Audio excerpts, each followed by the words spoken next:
Direito Constitucional, classificação das Constituições. Continuando o estudo do direito constitucional, vamos abordar agora a classificação das Constituições.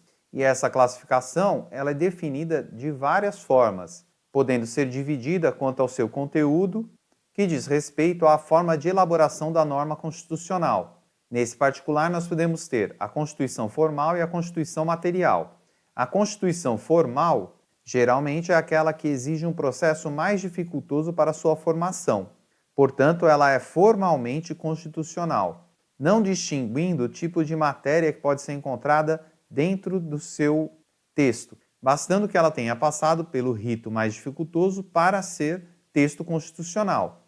Assim, nós teremos dentro da Constituição formal matérias que não fazem parte das estruturas essenciais do Estado. E podemos citar como exemplo o artigo 242, parágrafo 2º da Constituição Federal, que fala sobre o Colégio Pedro II. Observe que essa matéria não está relacionada à questão essencialmente constitucional. Entretanto, ela é materialmente constitucional porque se encontra dentro do texto constitucional e foi inserida por um processo mais dificultoso ou mesmo pelo poder constituinte originário, que é esse o caso. E a Constituição formal tem normas implícitas e explícitas. Implícitas são aquelas que não estão expressas no texto constitucional. Um exemplo disso seria o princípio da proporcionalidade. Ele não está inscrito no texto constitucional, entretanto, é um princípio constitucional implícito. E essa norma constitucional formal ainda pode ser explícita, ou seja, que está expresso no texto, que obviamente é a grande maioria do texto constitucional. Ainda teremos dentro da Constituição formal a Constituição formal nuclear e a Constituição formal complementar. A Constituição formal nuclear é o próprio texto constitucional. Já a Constituição formal complementar são os textos que adquiriram status constitucional.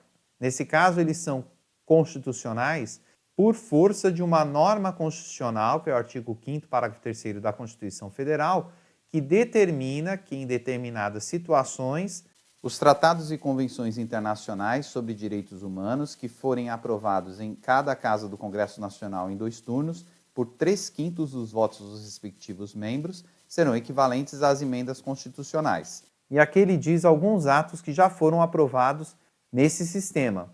Portanto, como exemplo, podemos citar os tratados. Observe que essa Constituição formal complementar ela não está necessariamente inserida dentro do texto constitucional. No entanto, ela tem status constitucional por força desta determinação constitucional. Temos ainda a Constituição material, também conhecida como Constituição substancial. É aquela que contém a matéria essencialmente constitucional. Portanto, é irrelevante o processo de formação para essa norma. Nesse caso, eles devem fazer parte de alguns assuntos específicos, que são normas essenciais do Estado, como, por exemplo, a estrutura, a organização e os órgãos do Estado. Esses assuntos são chamados de trio temático constitucional e são essenciais à formação do Estado. Outro assunto relevante que deve ser encontrado em constituições materiais são os direitos fundamentais. Podemos ainda classificar a Constituição de acordo com sua forma. Isso está relacionado à apresentação textual da Constituição, podendo ser dividida em Constituição escrita ou Constituição não escrita.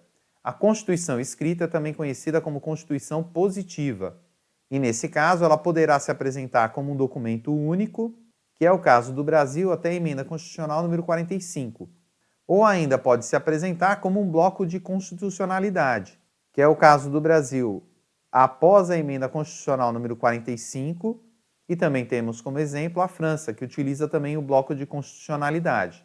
Também temos a Constituição não escrita, também conhecida como Constituição consuetudinária. Observe que essa questão de Constituição não escrita, ela não é essencialmente não escrita, é que a classificação é dada por esse nome. Entretanto, isso não existe uma Constituição não escrita. O que acontece é que ela é escrita de forma não linear, ou não é escrita em um documento específico, chamado de Constituição Federal, como é o caso do Brasil ou da França. Nesse caso, podemos citar a Inglaterra, que tem normas consideradas constitucionais e não necessariamente uma Constituição, mas entenda, ela não é essencialmente não escrita, ela é escrita, só que não está inserida em um contexto único ou num bloco único. E essa classificação quanto à forma está intimamente relacionado à classificação quanto à sua elaboração. E ela diz respeito ao momento de exteriorização do poder constituinte. Nesse caso, nós podemos ter a Constituição histórica e a Constituição dogmática. A Constituição histórica também é conhecida como Constituição costumeira, e é aquela que tem uma evolução gradual do seu texto constitucional. Portanto, ela é construída por sedimentação textual ou sedimentação de costumes, que durante o tempo vão sendo consolidados na sociedade.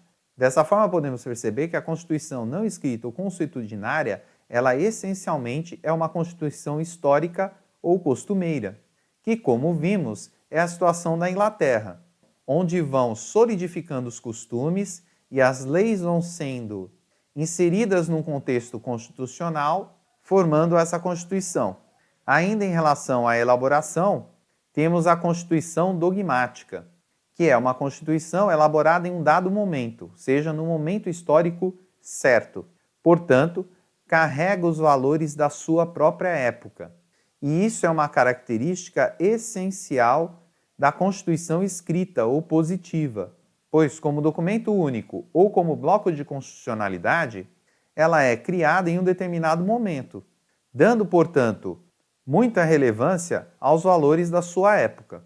Podemos citar como exemplo o Brasil e a França, que têm constituições dogmáticas também. Por força disso, as teorias constitucionais desenvolvem algumas formas para alterar a interpretação do texto constitucional, como, por exemplo, o poder constituinte difuso, que vamos estudar mais à frente.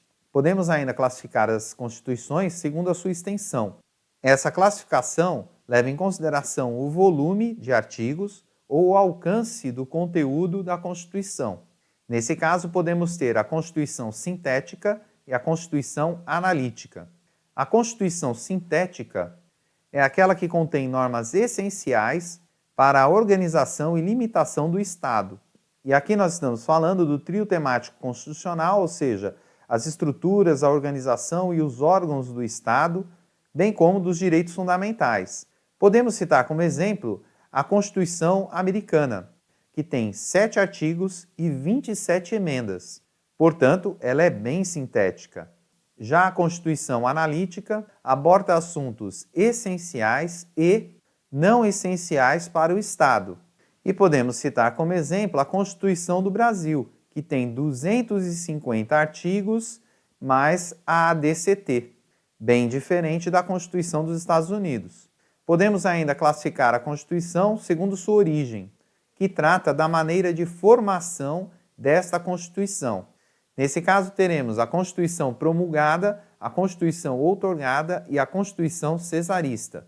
A Constituição promulgada também é conhecida como Constituição democrática, e ela se dá quando um órgão constituinte, formado por representantes do povo que são eleitos para essa constituinte, criam esse texto constitucional. Portanto, teremos uma Assembleia Constituinte para a formação da Constituição.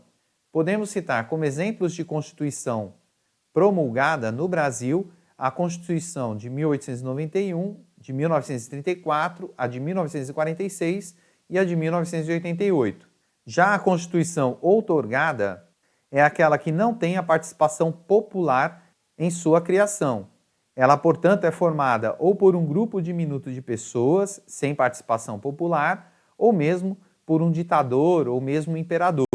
No Brasil, podemos citar como exemplo a Constituição de 1824, a de 1937, a de 1967 e a de 1969.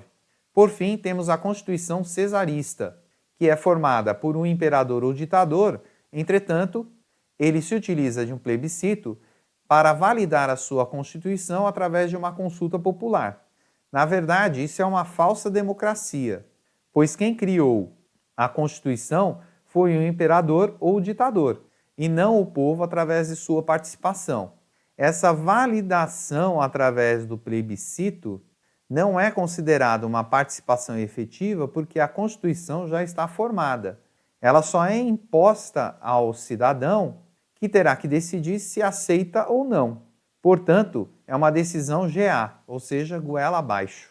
E observe que nessa classificação não é o fato de uma Constituição ser promulgada que faz essencialmente ela ser democrática, pois nesse caso a classificação ela é estática, pois a palavra democracia envolve muito mais do que simplesmente a participação em um dado momento pelo povo para a criação de leis ou organização do Estado.